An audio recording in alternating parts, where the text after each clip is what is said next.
በቴሬሳ ሜይ በቦሪስ ጆንሰንና በሪሺ ሱናክ የስልጣን ዘመን በብሪታንያ በተለያየ የካቢኔ ኃላፊነት ያገለገሉት የቀድሞው የብሪታንያ የመከላከያ ሚኒስትር ሰር ጋቪን ዊሊያምሰን ከወራት በፊት ስለ ሶማሌላንድ ዕውቅና ጉዳይ ሲናገሩ የሶማሌላንድ ዕውቅና ጉዳይ ሊሳካ የሚችል ነው፣ ከአሜሪካ ባለስልጣናት መተማመኛ አግኝቻለሁ ብለው ነበር።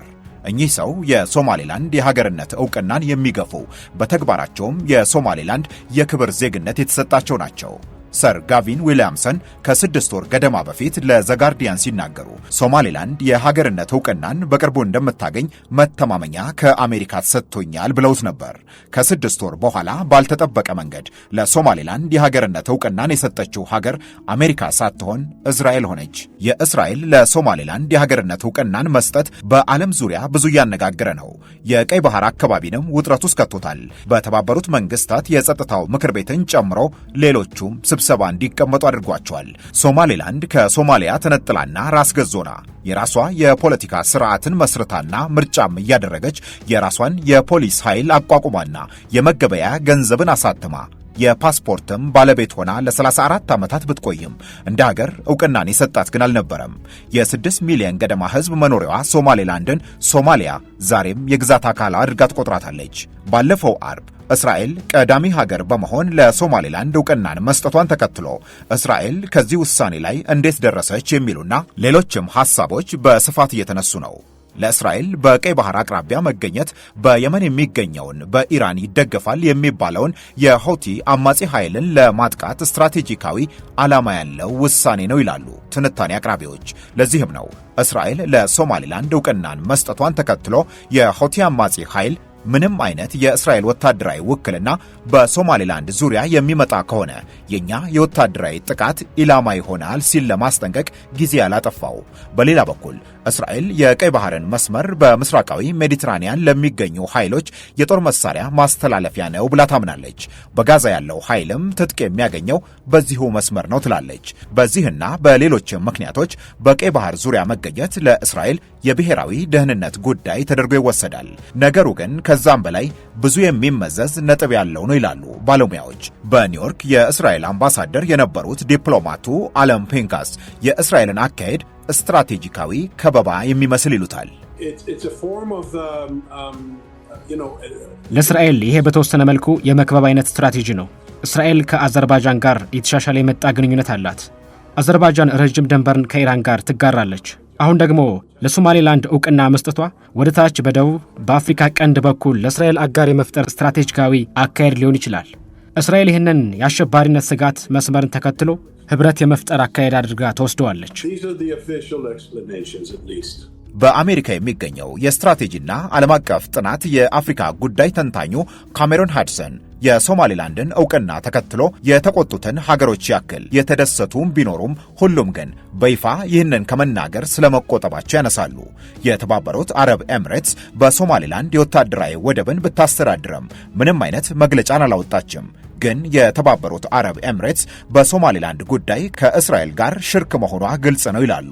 ባለፈው ዓመት ከሶማሌላንድ ጋር የመግባቢያ ስምምነት የፈረመችው ኢትዮጵያን ብትሆን በእስራኤል ውሳኔ ደስተኛ ስለመሆኗ ይሰማኛል ብለዋል። ምንም እንኳን ደጋፊ ሆና መግለጫን ባታወጣም ሲሉ አክለዋል። ዣቪየር አቡኤድ ደግሞ በፍልስጤምና በእስራኤል ጉዳይ ዙሪያ ምርምርና ትንታኔን በማቅረብ የሚታወቁ የፖለቲካ ጉዳይ ተመራማሪ ናቸው። እሳቸው እስራኤል እስካሁን ወታደራዊ ሰፈርን በሶማሌላንድ የመመስረት ሐሳብ አለኝ የሚል ነጥብን አለማንሳቷን በመጥቀስ እስራኤል ከዕውቅና መስጠቱ ጀርባ ትልቁ ማሳካት የፈለገችው የኢትዮጵያን አጋርነት ማጠናከርና ይህንን ማረጋገጥ ነው ብሎ ያምናሉ።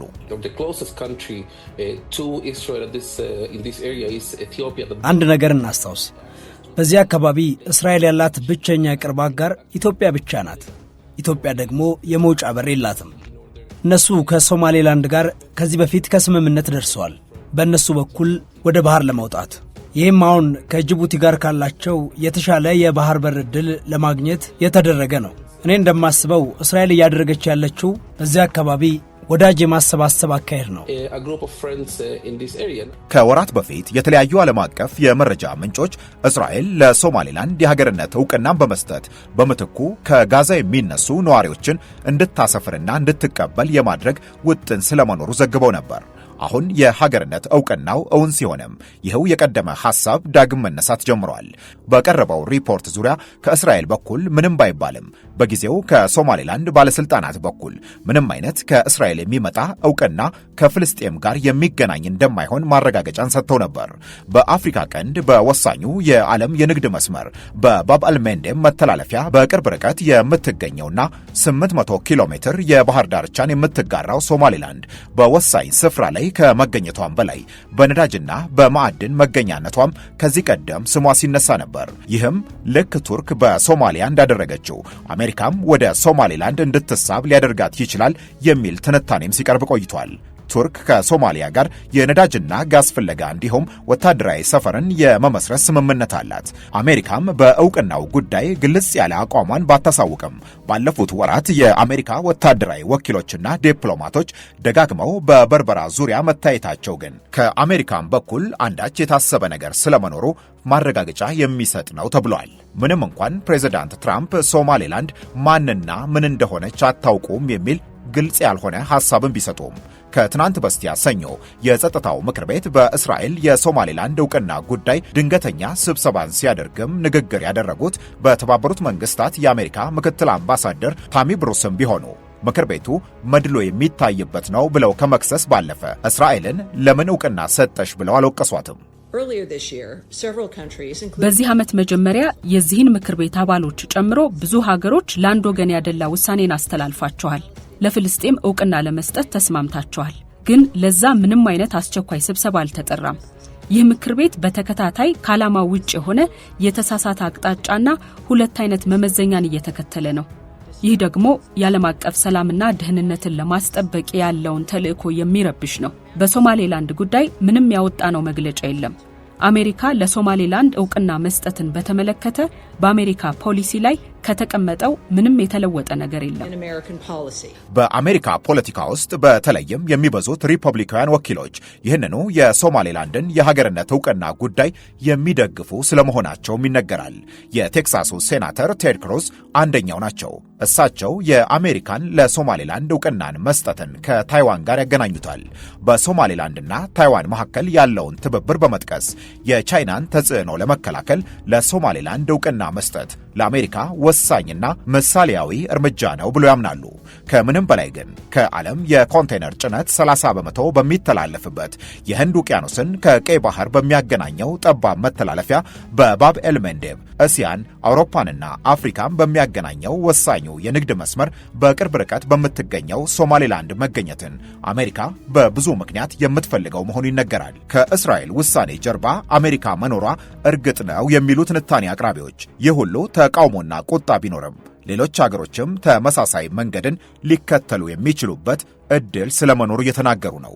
የእስራኤልን ውሳኔ ተከትሎም ቀጠናው ከምንጊዜውም በላይ ሁሉም በትኩረት የሚከታተለው ሆኗል።